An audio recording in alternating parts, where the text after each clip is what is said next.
بسم الله الرحمن الرحيم طلب العلم فريضة على كل مسلم ومسلمة. وعن أنس بن مالك رضي الله تعالى عنه قال أن النبي صلى الله عليه وسلم قال تسحروا فإن في السحور بركة. Donc ici dans ce hadith, le prophète sallallahu alayhi wa sallam, il recommande à ce que le jeûneur se lève pour manger, avant le fajr. Sahur, c'est avant le fajr.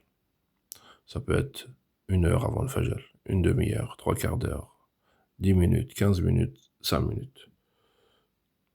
C'est un repas que tu vas prendre avant al-fajr.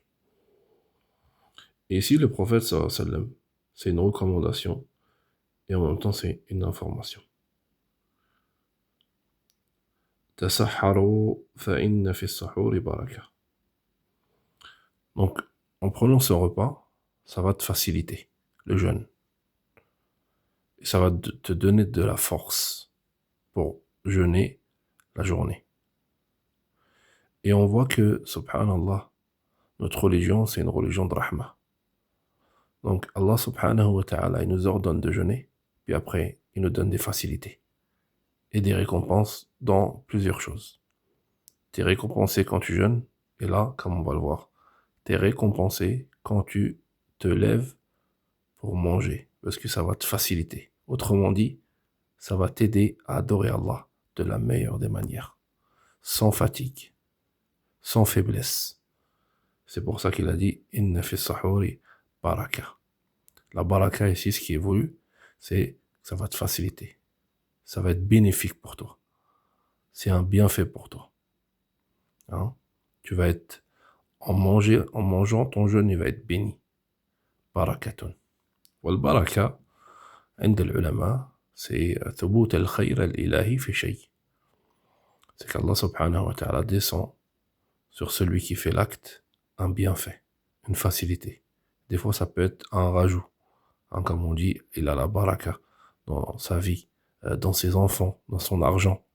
Ça veut dire quoi? C'est que ça se multiplie. Ou bien ça peut être la santé. La baraka, ça peut être la santé. C'est-à-dire qu'Allah subhanahu wa ta'ala, il va lui donner la baraka, la santé, le bienfait dans ce qu'il fait. En peu de temps, il va faire beaucoup de choses. Pourquoi? Parce qu'il a la baraka. Et la baraka, elle est de 2 sortes. Barakatun dhatiya wa barakatun ma'nawiya. La baraka dhatiya, c'est une baraka que seuls les prophètes et les messagers avaient. C'est-à-dire que ça va être en eux-mêmes. C'est pour ça que le prophète sallallahu alayhi wa sallam, son corps, il était béni. Ça a été rapporté dans plein de hadiths que les sahaba, ils prenaient des fois ce qui restait de ses ablutions, sa transpiration, sa salive, ses cheveux, etc., ses habits, parce qu'ils étaient mubarakin, il y avait la baraka. Même ça a été rapporté un hadith que Ali radiallahu anhu, il était malade, donc il avait un problème avec il voyait dans ses yeux, problème de yeux, et le prophète sallallahu alayhi wa sallam, il a été mis au courant. Alors il a demandé à ce que Ali arrive. Et alors il a craché sur ses yeux. فَبَزَقَ فِي عَيْنَيْهِ. Il a mis de la salive dans ses yeux. Et Ali radiallahu anhu, il a guéri. Pourquoi? Parce que le prophète sallallahu alayhi wa sallam, il avait la baraka. Quand il touchait quelque chose, cette chose, il y avait la baraka dessus.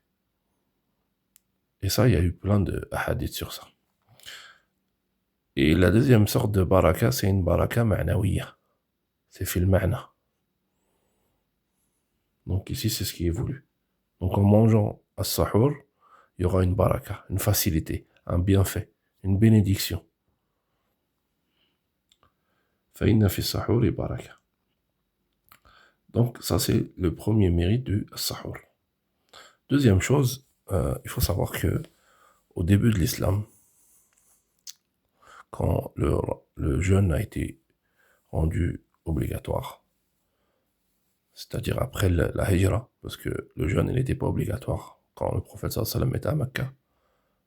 c'est à la 2e année de l'hégire qu'il a été rendu obligatoire. Les Sahaba, quand ils jeûnaient, s'ils dormaient, ils n'avaient plus le droit de manger ou boire.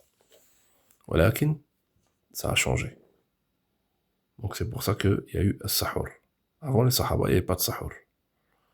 Tu manges, tu sors l'isha, tu dors, tu n'as plus le droit de te lever. Tu n'as plus le droit de manger. Si tu te lèves, tu n'as plus le droit de manger. Même si tu te lèves avant le fajr. Et après, ça a été changé. Et al-Yahoud ou al-Nasara, les gens d'Al-Kitab, ils jeûnaient. Hein, le jeûne, ça existait dans toutes les communautés. Voilà, ce qui différenciait leur jeûne de nos jeûnes maintenant qu'on fait, de notre jeûne qu'on fait maintenant, c'est quoi? C'est as-sahur. C'est pour ça que ça a été rapporté dans un hadith, comme quoi c'est la différence qu'on a avec Ahl-Kitab. Wasiyam Ahl-Kitab, aklat as-sahur. Donc c'est ça la différence qu'on a avec Ahl-Kitab, c'est as-sahur. Troisième chose qui montre l'importance du sahur, c'est un hadith qui a été rapporté par l'imam Ahmed et authentifié par Sheikh al-Albani. Et ce hadith il a été rapporté dans plusieurs riwayat. Même si certaines riwayat فيه نظر لكن حسنه الألباني. عن ابن عمر أن النبي صلى الله عليه وسلم قال إن الله وملائكته يصلون على المتسحرين. Donc dans ce hadith, le prophète صلى الله عليه وسلم nous dit Allah subhanahu wa ta'ala et les anges prient sur ceux qui se lèvent pour manger as-sahur. Donc c'est ce que tu gagnes en te levant pour faire as-sahur. Qu'est-ce que tu gagnes? C'est que Allah subhanahu wa ta'ala prie sur toi ainsi que les anges. Ça veut dire quoi? Allah yusalli alayk. Quand on entend dans le Coran, bien dans la Sunna, Inna Allah wa malaikatahu yusallun ala fulan ou la kada, ça veut dire qu'Allah subhanahu wa ta'ala, il va te faire tes éloges. Allah, il va parler de toi. Hein? Yadhkuruk Allah subhanahu wa ta'ala, fil mala'il a'la. Et les malaïkas, quand on entend les malaïkas yusalluna alayk, ça veut dire que les anges, ils vont te faire dua. Ils vont demander à Allah de te pardonner. Fahada azim. Donc Allah subhanahu wa ta'ala, il va te citer fil mala'il a'la, dans ses assises subhanahu wa ta'ala, ses assises d'ange, comme quoi tu t'es levé pour l'adorer. Parce que même si tu manges indirectement, pourquoi tu manges? Pour prendre des forces. Pourquoi tu prends des forces? Pour adorer Allah, pour jeûner. Pourquoi tu jeûnes? Pour adorer Allah. Donc c'est pour ça que le qiyam, c'est azim. Fait sahar. Sahar, c'est le temps. Le temps s'appelle waqt al-sahar.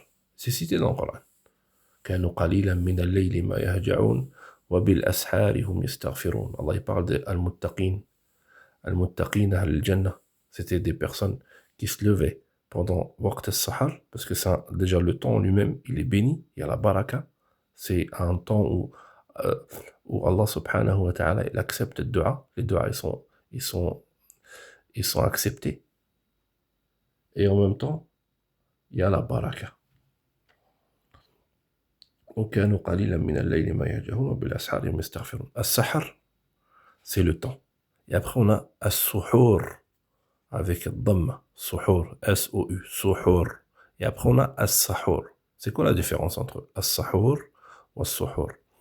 As-sahur, c'est la nourriture. Par exemple, si tu vas manger pendant as-sahar, tu vas manger. Sahar, c'est le temps. Ça s'appelle as-sahar. Et as-sahur, avec un A, c'est la nourriture que tu vas prendre. Donc si tu prends des dattes, du lait, de l'eau, ça s'appelle as-sahur. C'est la nourriture en elle-même.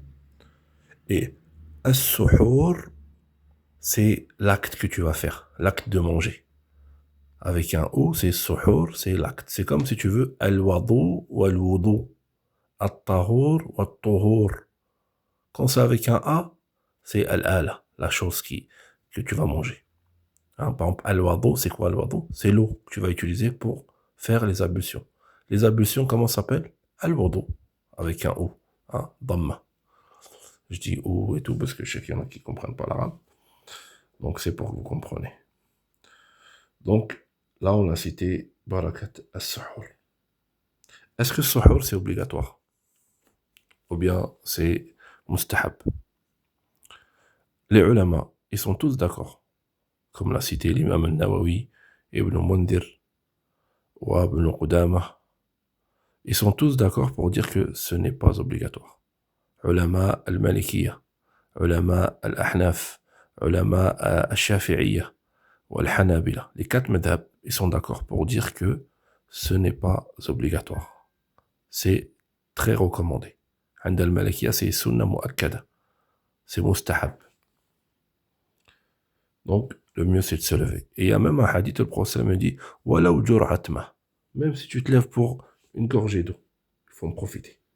Pourquoi? Parce que tu vas te lever, tu vas manger, et puis après tu vas aller prier. Donc ça va suivre. Ça va être un bien pour un autre bien, encore mieux. Et surtout pour les gens qui ont des longues journées.